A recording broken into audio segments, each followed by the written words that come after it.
Step 11. Don't be misled by the wording of step 11 on page 59 of the big book, where it says sort through prayer and meditation. I want to read it out precisely here. Sort through prayer and meditation to improve our conscious contact with God as we understood him, praying only for knowledge of his will for us and the power to carry that out. It's just like with all of the other steps. That's the summary, but it's not the detail. The detail is the full contents of pages 86 to 88. The key element of step 11, something my sponsor always talks about, is where it says praying only for knowledge of his will for us and the power to carry that out. Now, in a little footnote later on page 87, it says, if we belong to a religious denomination which requires a definite morning devotion, I think if they said afternoon and evening devotion, that might help as well. We attend to that also.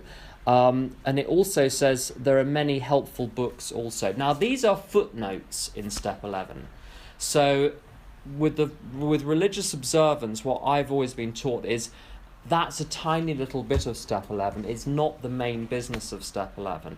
The main business of step 11 is far more frightening. It's this line where it says we consider our plans for the day. Because it's all very well going off and praying in the morning, and then I come back to my life. This is my life. I'm going to do what I want with my life. The trouble is in step 3, you've just said it's no longer your life, you've just given it to God. So the job of step 11 is to take your relationship with God established wherever you've established it, and to bring it right into the concrete tasks of the day. And if you did nothing in step 11 but this, it would be sufficient. God, what do you want me to do today, hour by hour? And in each of those actions, what spirit would you like me to carry out those actions in? Kind, tolerant, maybe firm, maybe decisive. It's going to vary from situation to situation.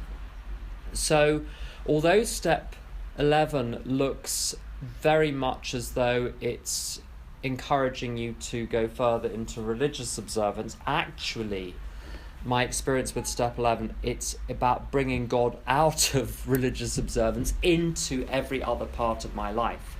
And it's very concretely about making sure that my plans for the day are based on what I can give, not what I can get. What can I contribute to each situation, not what can I get out of it.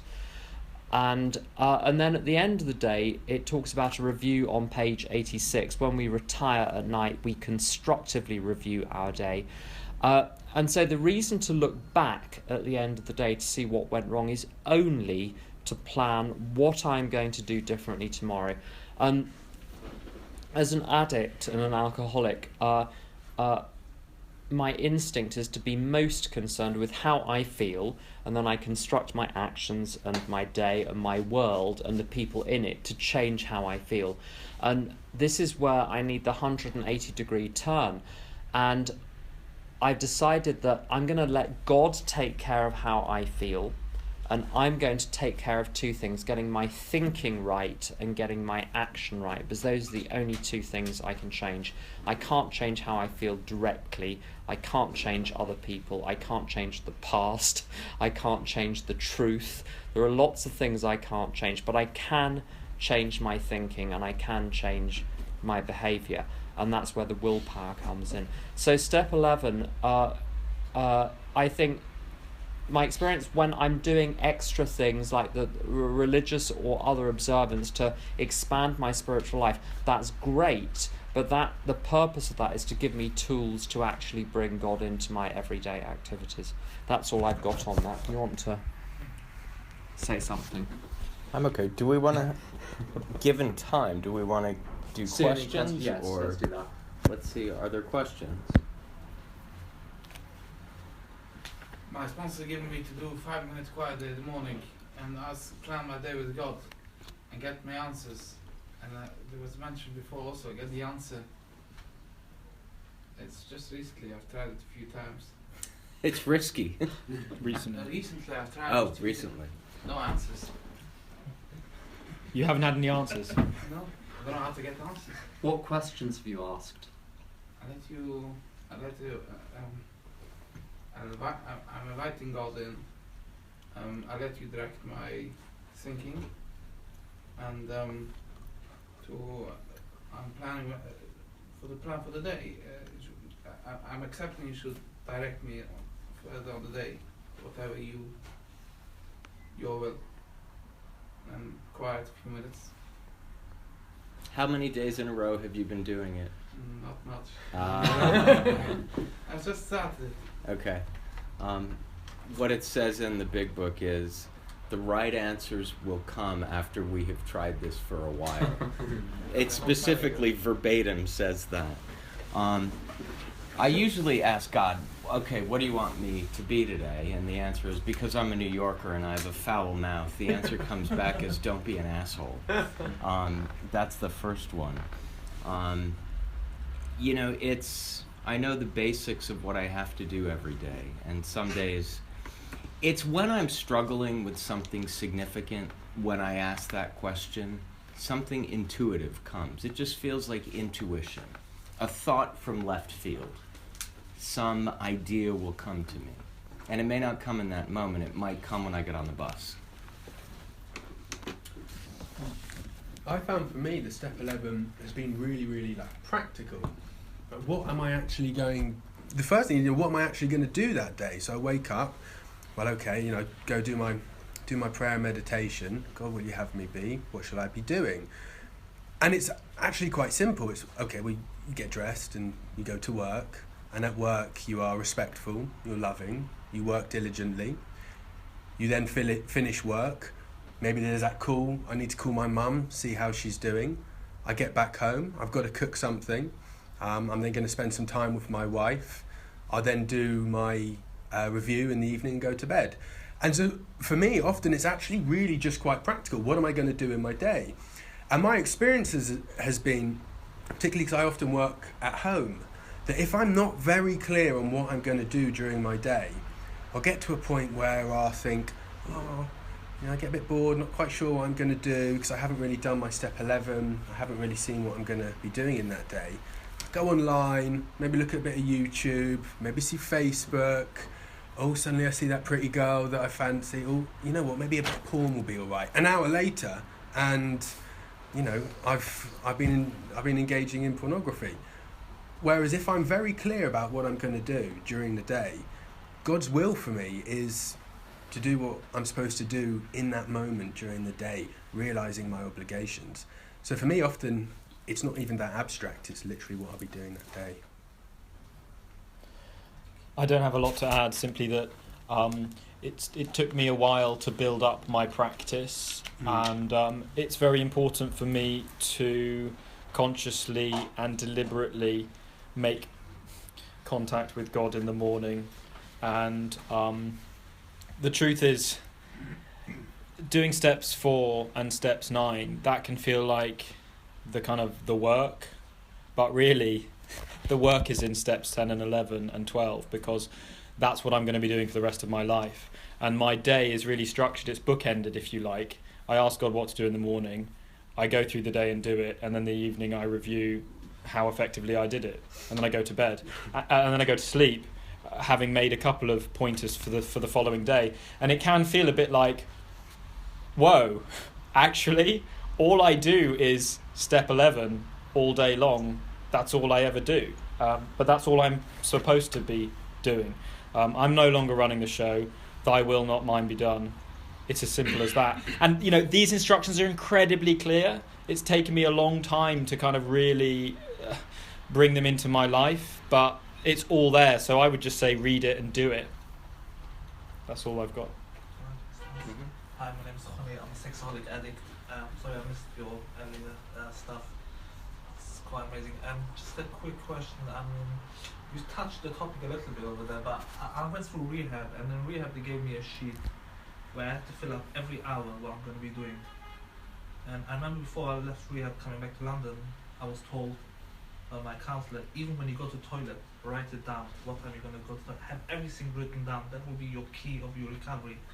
What happened to me is that eventually, when I lost a little bit, sometimes I went, oh, I missed the stuff, okay, finished, fuck it.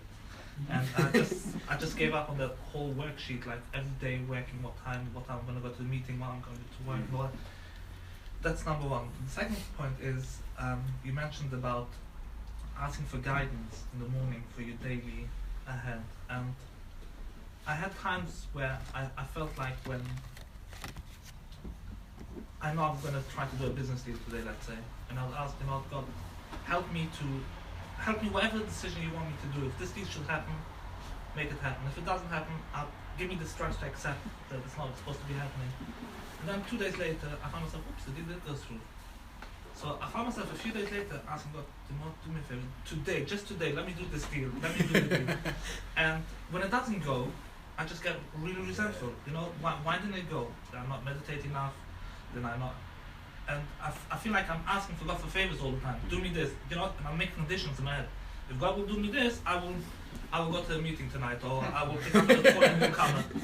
And I'm basically making conditions with Him. This has happened like later in recovery, because beginning in recovery, I was really, whatever happens, I came out of rehab, the whole community was talking about me and everything. It was really embarrassing, but I was so powerful and so strong in myself. I said, this is who I am, I don't care what people think about me. Down the line, I can see that I'll go to a wedding and say, oh, is he looking at me? Does he not want to talk to me? My recovery is a little bit slipping backwards. And my question is to you guys is, what am I missing? I know I'm missing some stuff, but when I pray in the morning, I just want to tick that box, okay, I've prayed. I want to feel like more that I'm doing it like I used to do it. Like really asking for guidance for the rest of the day, which I'm struggling at the moment. Stop it. Okay. You're touching on several things. One of which is, if I do the same thing for step 11 forever, it will lose all meaning. I have to change it around. I have to mix things up. I have to do something slightly different to keep myself engaged in it. So I need to look at different tools. There are the basic tools that I do, but I try different things. So I'm not always doing the same thing. Now, to your specific point, I don't ask God for anything specific. And some days, look, I expect God to speak to me the way a human being does. So, God, what do I do today? And I expect a voice to answer very clearly and distinctly. But it doesn't work that way, right? So,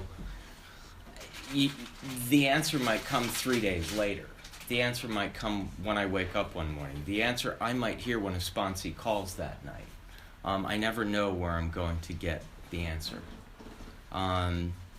But your point about it, you're indicating to some extent that your step 11 might be getting stale, or that you're losing the desire to do it. I'm not sure what to do. I used to every night at inventory. I stopped doing that. Then I started emailing my sponsor every night my inventory. Then I started only WhatsApp. And I said, no, it's too late at night. I'm trying. And then I'll only do it in the morning, or I'll call the newcomer. I'm not sure what to grab onto anymore. I'm trying to do everything, but I'm not doing nothing. I feel like it. Sometimes it helps, and sometimes we go back to what it says in here, right? And just do exactly what it says for 30 days and see how we do. It doesn't mean you have to take notes on every hour what you're going to be doing, unless you find it helpful. But the plan for the day can just be 3 lines that you write on a piece of paper. But if you're struggling, sometimes going back to the very basics can be helpful. Can I just add something as well? Because I had a really similar situation. And my sponsor told me a very simple prayer that kind of captures a lot of the essence of this program. God, take my life. It's what I've been practicing for a while each morning. Very simple. And the more I started practicing that, I realised one thing that I was doing in my step 11 was it was all about me. it was, yes, I had to write, ask God about my day and what I should be doing. And then, oh God, I've got this thing coming up. How should I approach that? Every question, every request, even if it was God work through me, it was all about me. And recently I've been trying to, if I've handed my will and my life over to God, I don't need to worry about my little plans and designs. Once I know what I'm doing each day, the outcome is immaterial. It's in God's hands. And once I really appreciate that, okay, God's gonna guide me now, I can actually start thinking about other people. And I found it really helpful in my step 11 once I've got, it's clear what I'm doing in my day, to start praying and thinking about other people. And that's been a really helpful practice for me because, as we've been talking about all of today, for me anyway, my problem lies within myself. And my solution to that is to connect to a power greater than myself and ultimately take myself out of myself, to be useful, to be thinking about other people, to be living in service. And so to start actually in my step 11 in the morning and evening, to be praying and thinking about other people. That bus driver, how kind of him to get me safely to my place, from A to B today. I hope he's well. What awful news I read the other day. Please can everyone find peace and love and happiness. And I found taking myself out of myself, praying for other people, has kind of helped with that kind of, God, well, if I do that, then everything will be okay. The dependency thing. So yeah, giving space to really pray and think about others has been helpful for me in this state. Could you please pray the little prayer you said before? God, take my life. Take my life. I think if you have any doubt, pick one simple thing and just do that. So you might decide that you're going to read pages 86 to 88 every morning. So rather than trying to do 18 good things every day in essay, pick one and just do that. And then, but once you've got that established, then you build up. If you place too much pressure of getting everything right all at once, then it all goes. It's just on that little note, my prayers, I haven't stopped not even once in recovery, but my prayers are getting shorter and shorter. I used to meditate and pray for a few minutes, and now my prayers is out. You know what I mean? And that's where it bothers me, that I can feel like I'm sliding backwards a little bit. And I want to and that was quite a good idea actually, just to, sometimes I have to say stop a second and say, oh, everything will wait for a minute now, let me finish my prayer and then I'll start my day. For 6.5 years, 15 minutes every morning, and I don't alter that. 15 minutes minimum. And even if I do nothing in that 15 minutes, and there are some days it's better than others, it's 15 minutes where I'm trying to spend time with God. 15 minutes, never less. Because I have to do that. There's a way of tricking yourself as well. You want a way of tricking yourself into doing it. I'm an addict. The way is this. I've got a lot of pressure in my life. There are lots of people, there are lots of things to do. When I turn all of the electronic devices on in the morning, there are so many different ways I can be communicated with. I have 6 email addresses and I have this app and that, and things are coming to me from all directions. And then there's 1,000 things I need to do, and my mind says to me, you haven't got time to pray, you haven't got time to meditate, you've got things to do, you need to... And what I decided, and I started doing this at lunchtime actually,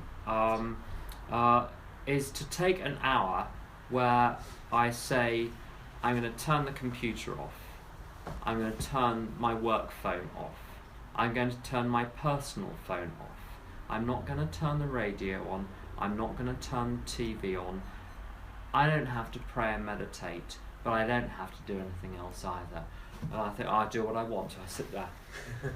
About 5 minutes later, I think, I'm bored now. I might as well pick up, and I leave a spiritual book next to the comfortable chair. And I think, well, I might as well read that. I discover myself 20 minutes later having done a form of meditation by reading the book. But I give myself that hour and say, I don't have any obligations, I don't have to do anything in that hour, so I'm now free. And it's the same idea. Abraham Heschel's talked about the Sabbath being a cathedral in time, where you create, it's like almost like a physical space that you go into, and you can adopt that same idea of creating times in the day when you are under no obligation, no one disturbs you, you are allowed to have that time separate back from the world, and then you'll discover yourself praying and meditating because you're bored and you'd rather have someone to talk to. Thank you very much.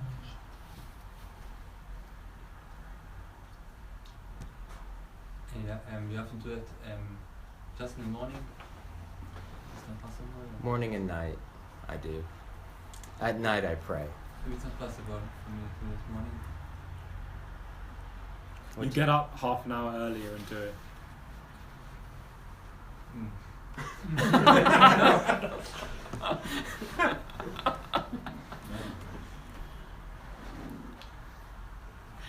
Should we go on to step 12? You go first. You want me to do step 12? You start off on step 12. Oh dear.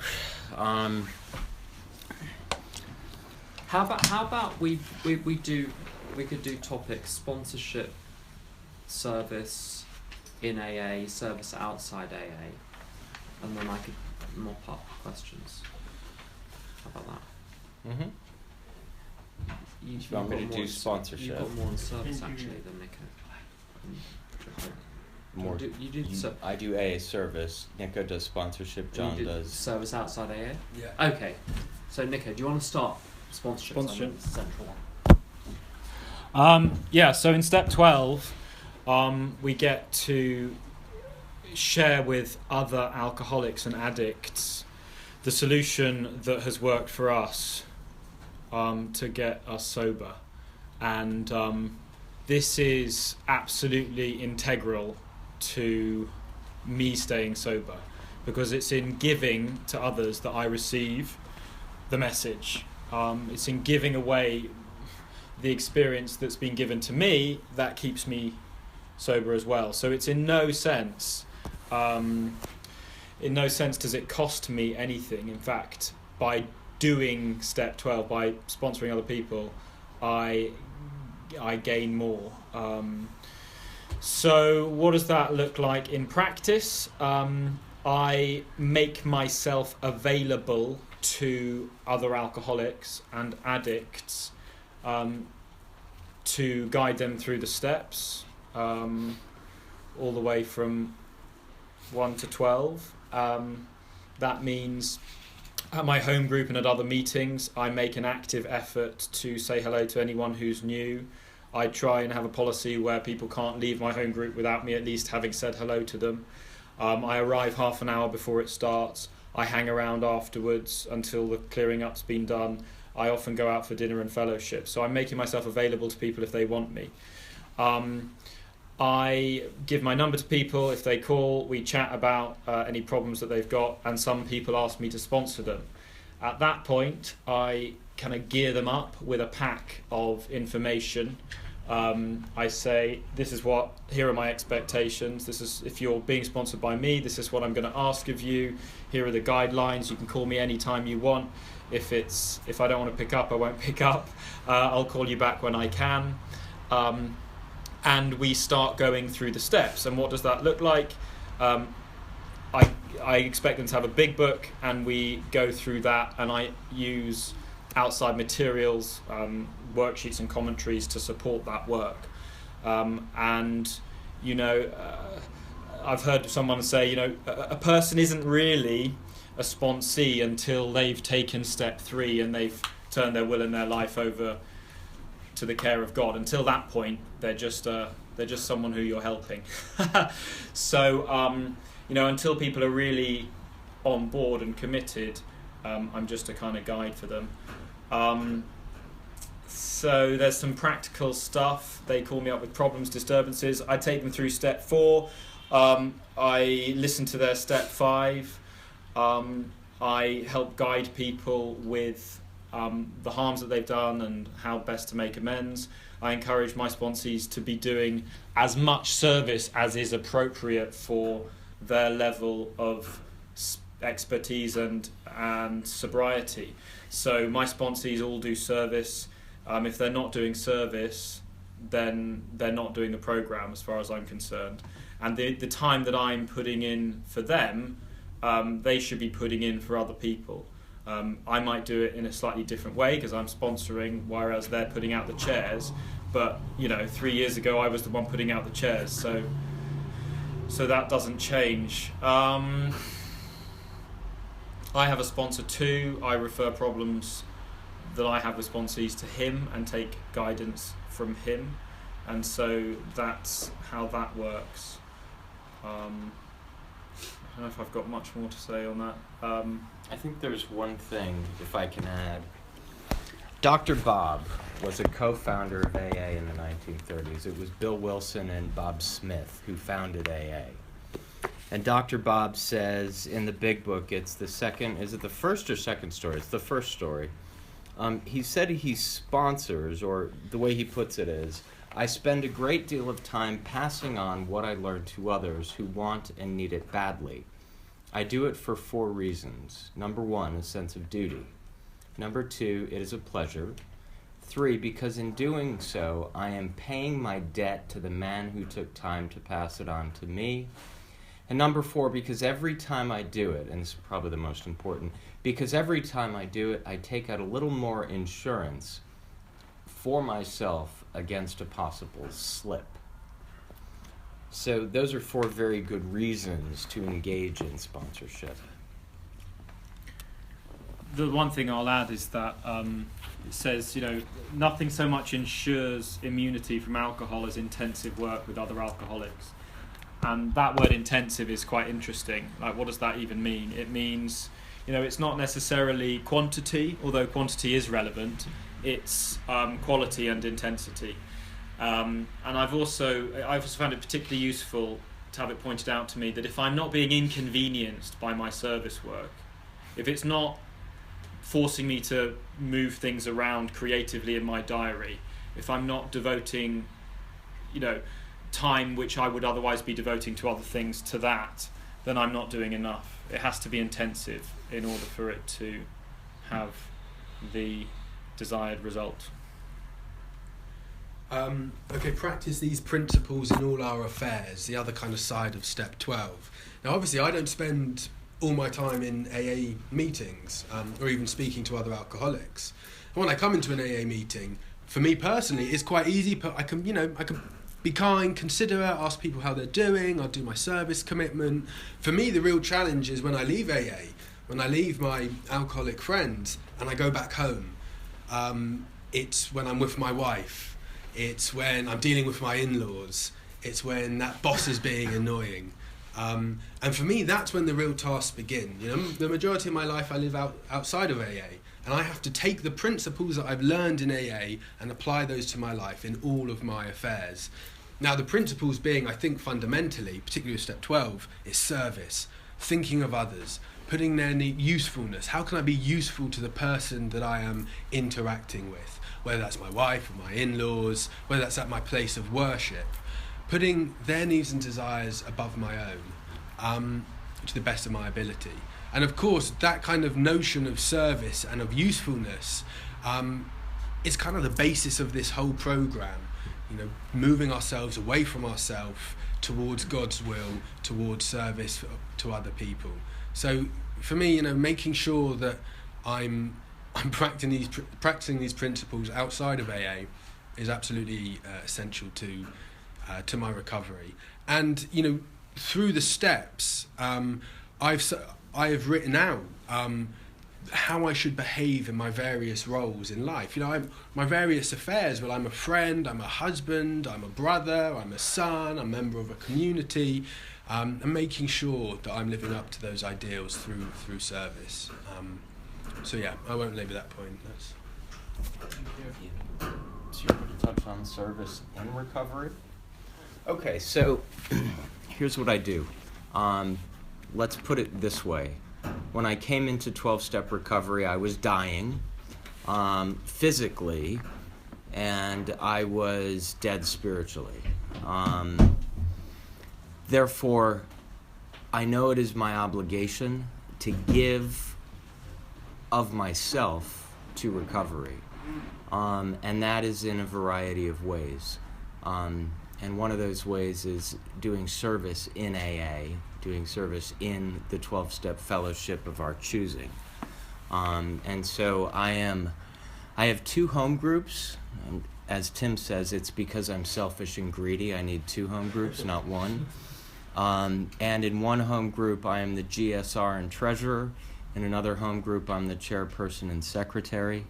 I do work at the intergroup level, which is the next level up in the organization of AA. It goes group, then intergroup, then region, and then York, which is the general service office. So I go above the group and I do service at the intergroup in East London, and I participate there. And I do these things because what has been given to me in recovery is so far beyond what I ever expected of recovery, and so much more than I deserve to have gotten. And so from that standpoint, I owe it back to AA. The other thing I find is the last time I was sober, when I was 6, 7, 8 years sober, the first time before I relapsed, and I only see this when I look back, I wasn't doing any service. I wasn't sponsoring. I came to AA, I got what I wanted, and I became very effective sober at getting better at getting what I wanted. Because when you're sober and you've learned these tools, and you're not drinking or you're not messed up because you're engaged in your addiction, you become much more effective at getting what you want. And what happens when I don't give is recovery turns to ashes in my mouth, and it poisons it, and it doesn't work anymore. Recovery only works when I give it back. And so for that reason, I spend more than half of my free time engaged in AA activities or engaged in service or sponsorship of one form or another. So that's what I thought I'd say on that. I've got a couple of little things to add. It says around page 18, I think, most of us spend much of our free time engaged in the kind of work we're going to describe. Now, there are 2 parts of that. There's, well, what do you classify as free time, and what do you classify as much? Now, what you classify as free time will depend on, whether you have 5 to 10 children, 10 to 15 children, 15 to 20 children, above 20 children. How many children you have will affect how much time you have for service work. The type of job you have, whether you have 1 business, 2 businesses, 3 businesses, 4 businesses, all of these have an impact. First point is that I think it's probably the case that because of the amount of work I do in AA, which I do out of choice, if I weren't an alcoholic, if I weren't in recovery, I might be spending more time on my career. I might have a different career. I might be in a different position in my career. The price I've decided to pay is to pay the price in terms of my career a little bit. My career is going fine, but I would rather have a life where I'm balanced between giving to my career and watching people who are almost dead come alive again in AA. I mean, an extra few hours a week in the office, it's an obvious choice to make, is to spend the time doing the sort of thing that we do in AA. The second point I would say is that made you feel guilty. Now I feel guilty. The second point is that, now, I don't know about your community, but in our community we have a lot of difficult people. And the great thing about sponsoring is that just anyone can become an addict. Therefore, just anyone can get into recovery. Therefore, if you sponsor enough people, you'll come across every single character type in the world. The first 100 people are the hardest. And in learning to handle, and the thing that's interesting about sponsorship is you're playing you're playing a game really where you're offering them help of a certain sort, but you don't want to become the one that fixes them with everything. So there's one hand held out and there's another hand pushing back at the same time, so that people become reliant on the fellowship of AA and on God and on the universe generally, and not just on you. So it's a tricky thing to handle, to be close to people and to keep the boundary at the same time. And I have to say, if you get through your first 100 sponsees over the course of a number of years, you can handle anyone out there, because you will have seen the behaviour in a sponsee of yours and you'll have learnt how to deal with it. Now, when you find a particular difficult behaviour pattern, maybe you'll get it wrong with the first 5 people with that behaviour pattern, but eventually you'll crack it, and as soon as you've learnt that lesson, you're on to the next lesson. And it's huge, and because of that, it's huge fun. It's not just a matter of, it's not the same thing every time, because the person in front of you is different every time. But I think the last point I want to make on step 12 is that it's not just the actions you take, it's a general attitude and mentality towards the world, where you are constantly maintaining a connection to God, saying, by the way, if you ever want me to do something, you let me know. And the reason we're all here today was because I was at an AA meeting about 3 or 4 miles away a few months ago, and I saw someone come in at about 7:30, and then it was about 3 minutes to 8. The meeting started at 8. 3 minutes to 8, the person ran out. Now, I didn't know why they ran out. I didn't know if it was their first meeting. Are they waiting for the meeting and they got scared and they thought they're going to go? I thought this person might never come back. So I go out and ask that person, "Are you okay?" And he said, "Oh no, I'm just taking a phone call. I'll be back in a minute." But a little voice said to me, "Make a connection there." And because of that, I built a relationship, and now we're all here today. So if I hadn't had that conversation, if I hadn't listened to that voice on that day, which said, "Go and find out if he's okay," we wouldn't be here today. So you never know what is going to come of listening to that little voice, which is why it's so important that I not be so concerned with my own worries or desires or ambitions that radio is, the God radio, God FM is playing the whole time. I just need to be quiet enough to listen to it. So, any questions on step 12? I have a number of questions. Sure, I'll keep them short. Number one, I just want to clarify, it's not really a question, just to clarify that I understand what you're saying, that when you're a sponsor, the guideline that you make for yourself is that you help them with the program specifically, but you don't become the therapist, and you're not there for helping them in the crises in life that they're going through, etc., etc. It's like, is it limited that you help them for specifically working the program? Is that the guideline? I tell people there are several reasons you can call me. Reason number one is because I've given you an assignment in AA, or whatever fellowship you're in. I sponsor people in other fellowships too. I've given you an assignment and you're stuck on the assignment and you need help. Fine. Or you finish the assignment and we need to meet and go through it. Or, now the crisis calls, we do take the crisis calls, but he needs help, he needs support. It happened to me. Mm-hmm. And my sponsor was there for me. I just want to know what would be the normal guidelines that normal sponsors would make. The crisis call, you want to use the word healthy, not normal. Who knows what normal is? I can tell you what healthy is. Healthy is when you don't become, if they're cold, you don't become the sweater. If you're cold, you help them knit or buy a sweater. So when they have a crisis, the question to me is, when they say, "I have this crisis," I show them what tools of the program are available to apply so that they can solve the crisis with the fellowship and with God. So I don't become the problem solver, I become the person who gives them the tools to solve the problem. What's the fourth? Was there a fourth? Mm-hmm. A fourth reason people can call you. 4 reasons. I've reduced it to 3. I think it's 3. Okay.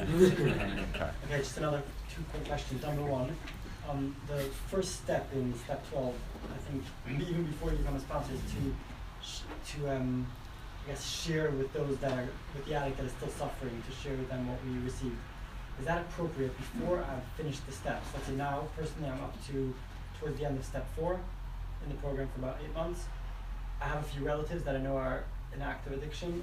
Is it appropriate at this point to try to, so to say, share the message with them, or is it inappropriate until I actually finish and get up to step 12? What I tell people is, if you've been sober 5 days, you know more about staying sober than the person who came in yesterday. So I have people reaching, I hate the word reaching out. I have newcomers talking to other newcomers to help them. It doesn't have to be formal sponsorship. Right.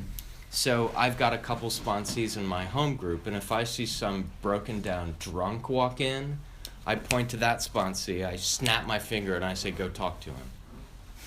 Right? And they exchange phone numbers. So not actually, you don't become a sponsor until you finish until you get up to step 12, but you can have the other.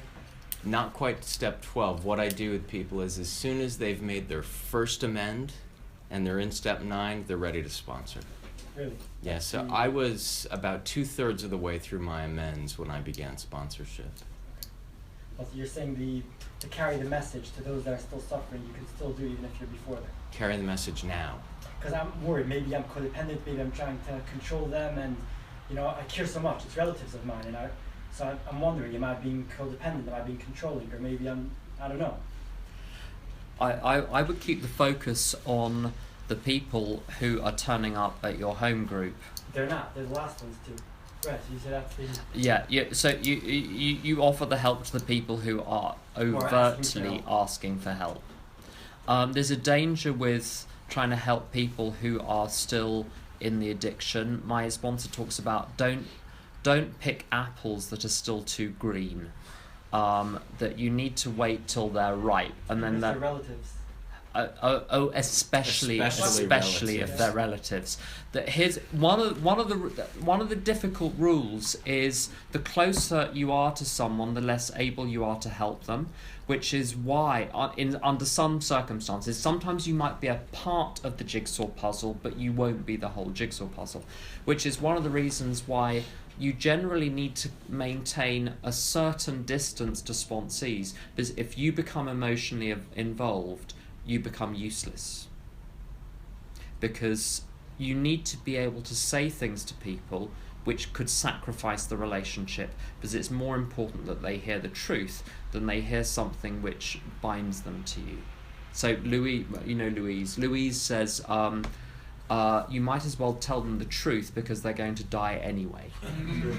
Now, you can do that with complete strangers or near strangers. Much harder to do that, and often not helpful to do that to people who are relatives.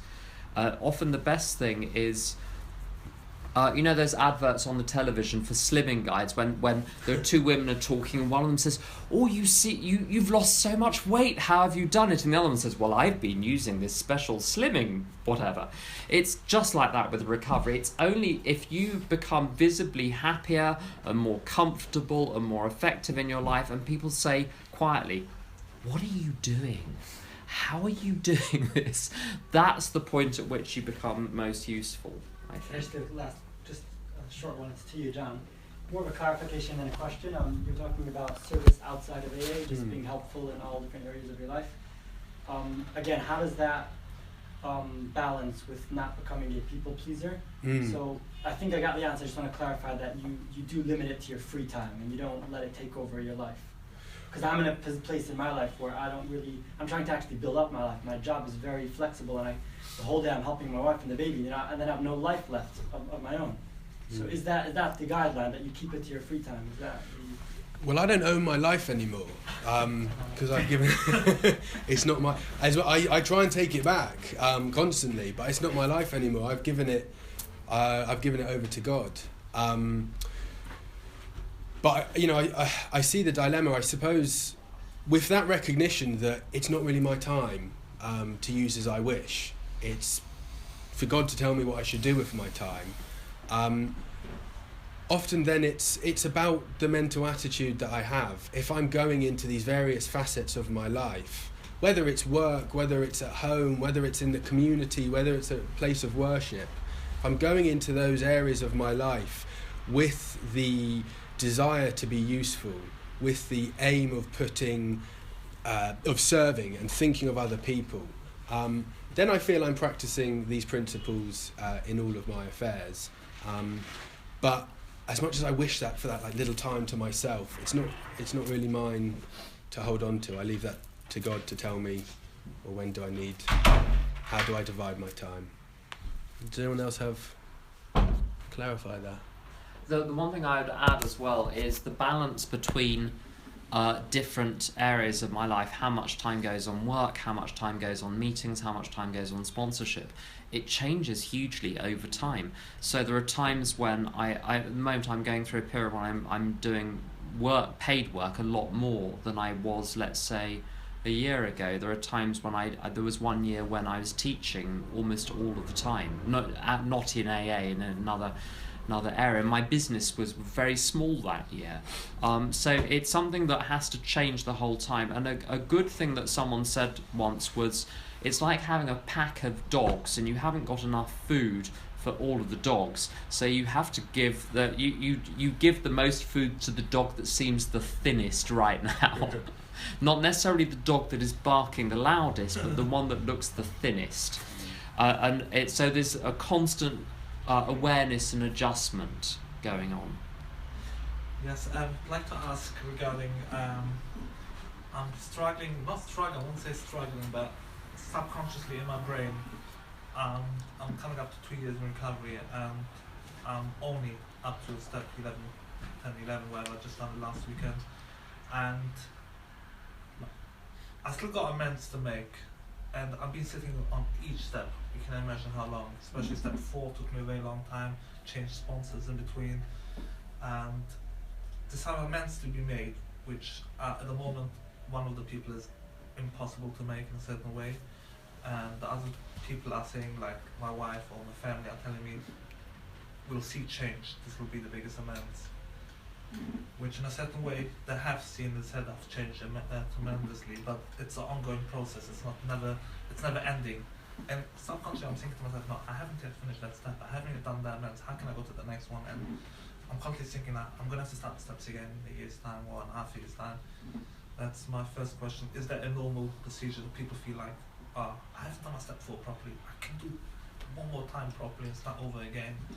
I've left that out, I remembered about this one, I never shared it with my sponsor, this guilty conscious. And then step 12, my sponsor asked me last week when I've done with him the step 10, 11, whatever, and he asked me, are you ready to sponsor? And I said, no, I'm not ready to sponsor people. And I don't know if I'll ever be ready to sponsor people, because my previous sponsor was a very rigid person. He told me call me 9 o'clock. If I called him 9:01, he didn't pick up the phone. And every time I called him about a problem, he said, do a step inventory on it. Can you see it was always me. It was never no one else. I was always to blame for everything that's going on. Like you said, I had to be an hour before my meeting, home group. I had to stay another hour after the meeting. It took me like 4 hours every Thursday evening, my meeting, because I had to travel an hour to get to the home group. It was very controlled, and he didn't let me go for therapy, all different kinds of things, which I had to let go from and change for a different sponsor. But what I feel is, if I'm going to sponsor someone, I can't have a sponsor call me 11 o'clock in the morning. I'm checking in. I'm busy. I'm working. It's going to have to be like my previous sponsor said, 9 o'clock. If you call me 9:01, no. And I can't see people living with that. And my question is basically, do I have to sponsor? Is it good enough to pick up the phone, or when a member calls me in recovery, just wants to talk to me and be available? If I can't take the call, I'll take it. If I can't take it, I'll call you back later on. Is that good enough? Or recovery, the 12th step is only if you sponsor someone. If you don't sponsor someone, if you only helping people in recovery, that's not called doing the 12th step. I think, can I take this? Mm-hmm. I think the word ready doesn't help. I think there are two words. The first one is prepared, and the second one is willing. Now, to be prepared to sponsor someone is to have had the experience yourself of going through the first 11 steps. That prepares you. You are now prepared Being prepared is not a matter of opinion. You can't ask someone, are you prepared or not prepared? Either they've done the first 11 steps or they haven't. If they've done the first 11 steps, they're prepared. The question is one of willingness. And now willingness, again, is sometimes an unhelpful word, because you've got two different words. You've got willing and whether or not you want to do it. Now, I love controlling people. I love Now, being willing to do something, I may not want to do it, but I'm committed to doing it. Wanting often comes later. It's often only once you're doing it that you think, I quite like this. This is all right. I think the real question is are you allowed to sponsor people differently than how you've been sponsored? I think you absolutely, because one of the reasons that we're all so different in every meeting, even, let alone across the fellowship, is it possible that God needs that amount of variety and difference within the fellowship in order to reach the people coming in through the door? Which is why I don't understand groups where everyone does everything exactly the same way, because particularly when it comes to sponsorship. I mean, the mechanics of the steps are the same, whoever you are, but the results of the steps are different. And it's like that with step 12. And just a little tip, I don't schedule phone calls with sponsees because my life is too fluid. If I scheduled lots and lots of phone calls in, I'd have this schedule artificially tied up with phone calls that could happen at any time, really. So what I say to people, if you want to talk to me, you call me. If I can't pick up, you text me and I call you back as soon as I'm free. And sometimes sponsees don't like that. They say, well, I want a specific time. I say, well, when you're sponsoring more people than I'm sponsoring, then I'll fit round you. Whilst I'm sponsoring more people than you fit round me. So you have to, people's timetables vary. If your timetable is such you can only be spoken to at a certain time, as long as you do it kindly, it's fine.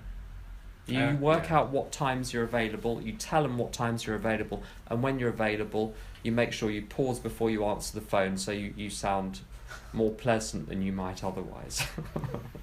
I only take sponsee phone calls at night because I work. Right. So basically between the hours of 9 and 10:30 on weeknights and the afternoons on the weekends, I take calls. So I've trained sponsees to know when to call me. I mean, I get that. I'm really rebellious when it comes to this. My ego is constant. I don't have the time. I've got work, and I work in different jobs. I've got a wife I've got to go home to. I've got to see my family. I've got to see friends. And you want me to give all of this time to AA and to sponsoring, and that's one of the excuses I have. The other excuse I often have is, well, I'm like you say, I'm not ready. And two things is, as Tim said, once you've gone through the steps, you are ready. And if you think you haven't quite done step 4 right, step 5 right, in my experience, the best way of holding on to this message and the best way to deepen your understanding of this program is through sponsorship. So that excuse doesn't work for me. The busyness thing, again, as I said to you, I have to remind myself, hang on, this is not my time. I've got to ask God, what can I do? How can I meet my various commitments? My infinite self. My finite self. my finite self. I can't balance it all. I can't do it on my own. I'm powerless over everything around me. But with God, He's infinite. He can help me. He can help me balance my time. And for me, ultimately, it comes down to, do I really want to do it? Often, if I'm really honest, not always, no. But I recognise the absolute importance. My life depends on doing this stuff. And I also know that when I do it, it's the bright spot of my life. It brings my life alive, makes it really meaningful. So I have lots of excuses, but they all melt when I really think them through. So I got the answer basically. You finish 11 steps, you start the 12th step, start sponsoring. Yeah, you are ready. The other thing, just quickly, that I found very helpful was, before I was sponsoring, I created time in my week for sponsorship. and I used that time to help other newcomers. And then when sponsees started to come along, they filled those slots. So one thing you could do, you know, this phrase, build it and they will come. Create the time now and it will be filled. If your life is so full already that there's no time, then you might find that there's no space for those people to come in. But create the time first and people will come into your life to fill it. There's also the understanding of what a full life means. So if you've got a pot and you get lots of potatoes and you put the potatoes in the pot until you can't put any more potatoes in, and you say to someone, is that full? And they say, yes, it's full, you can't put any more potatoes in. Then you get some rice and you discover that when you pour the rice in, it goes in between the gaps. And then you say, well, it's now full. You can't, there's full of potatoes, it's full of rice. You can't get any more potatoes in, you can't get any more rice in. Is it full? Yeah. No, because you put water in. The water is now, it's right up to the surface. Can you add anything else? You cook it so it gets less salt. Salt? Well, no, even if you put salt in, it will. It's so, you know, the surface of water, tiny little thing, it will spill over. The rice will absorb the water, so it will be more safe. Heat is the last ingredient that you add, and that changes everything. It changes all of the ingredients in the pot. And so my experience with sponsorship is it's amazing how much more you can fit in the pot when you don't think you can fit anything in the pot. And the whole thing is transformed by the heat that God provides anyway. And the question, one mustn't view sponsorship as a sort of, it's not like paying taxes where you don't sort of get anything, you don't feel as though you're getting anything back, you're just paying the taxes. Well, I have to pay my 40% or 20% or 10%. The question is, how much joy do you want to have in your life? Do you want joy? Well, you sponsor people then. There you go.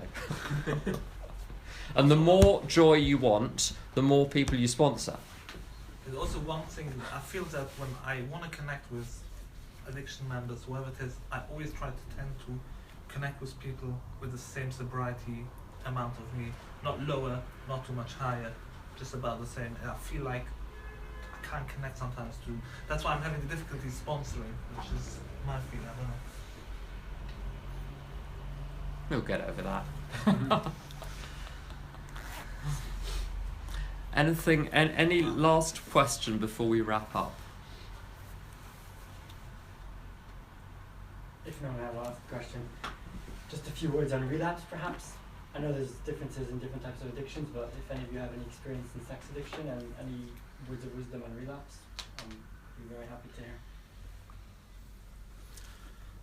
hear. Well, relapse with alcohol, I have a lot of experience in. I actually have a black belt in it. Relapse with sex addiction, I don't have experience in.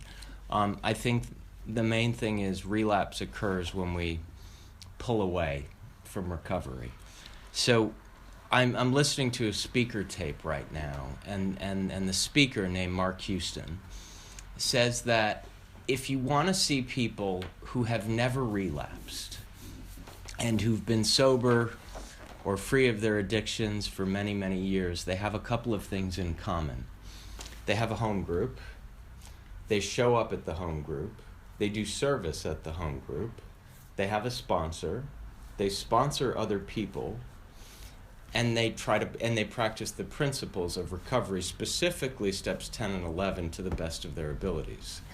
And if you follow those 6 things, you're probably not going to relapse. And what about if I haven't finished the 12 steps yet, so then is there no guarantee for relapse until I finish the 12 steps? As long as you have the momentum of continuing the steps, you're protected.